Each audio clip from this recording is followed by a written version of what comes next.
They maybe recently run away from home or whatever, and the practice very elaborately perfected and trained. They trained people within the cult to do it. Would then surround whoever they're targeting, and assure them they look nice, you look comfortable, we love you, you'll be safe with us, come with us.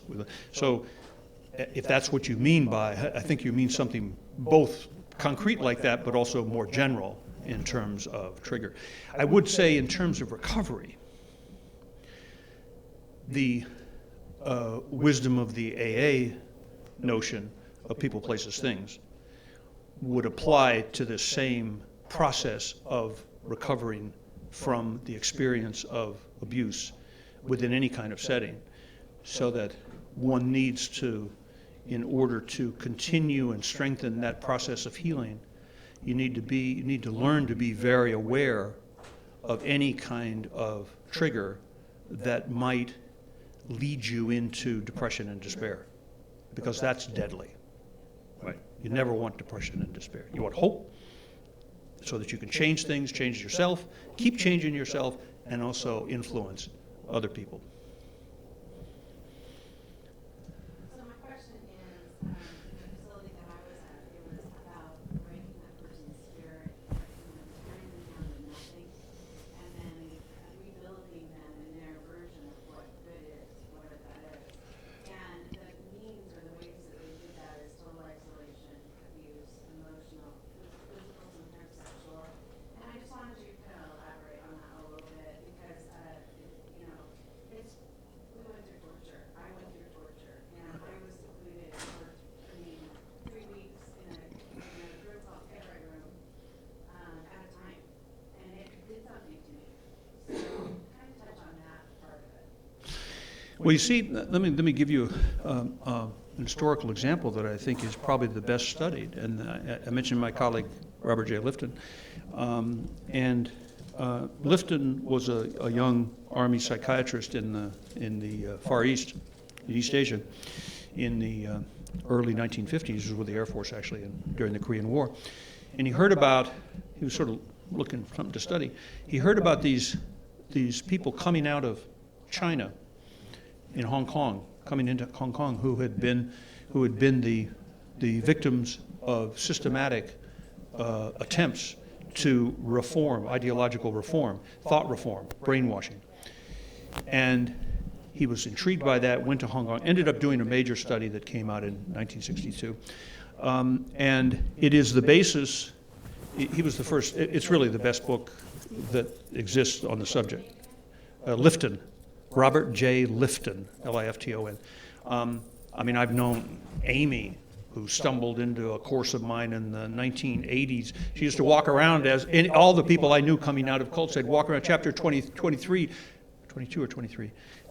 They would Xerox and carry it as a kind of a talisman, and that because that chapter identifies all the breaking down the characteristics of ideological totalism. And what happened was, I mean, the Chinese, believing, having taken over China in 1949, they believed that they had an insight into utopia, that they were fervent believers in their understanding of where history was going and what it was all about, and they wanted to push it along. And therefore, they really believed that they could reform people ideologically, make them new people. And so they invented, I mean, they took ideas from what the Russians did in the Soviet Union in the 1930s, but really it was perfected by the Chinese after 1949 for about 5 years. And it was torture. It was absolute torture. It was isolation. It was all the things that you mentioned, with the idea that they were trying to create a better human being. See, that's what is so perverse. These ideas of what you experience come out of this context where they were perfected around this idea of ideological totalism.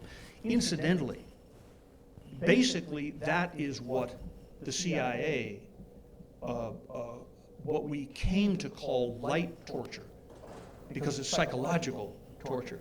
It's trying to indoctrinate people into a belief system as opposed to harming the body. it completely transformed. And so Lifton's ideas, which was to move toward healing, were used by the CIA in a kind of reverse engineering as the basis of what is now considered light torture, often supported by and supervised by psychologists who work for the army. So we saw that in the Middle East after in the wars we fought that after, particularly in Iraq after 2003.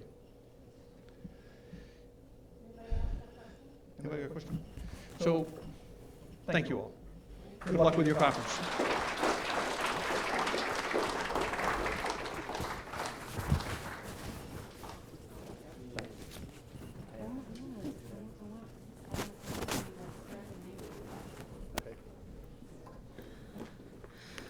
So, I know we're running late, but that's kind of the nature of the beast.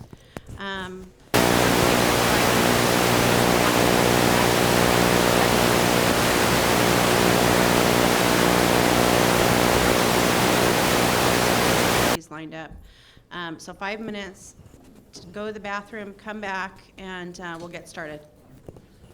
I want to talk to you quickly.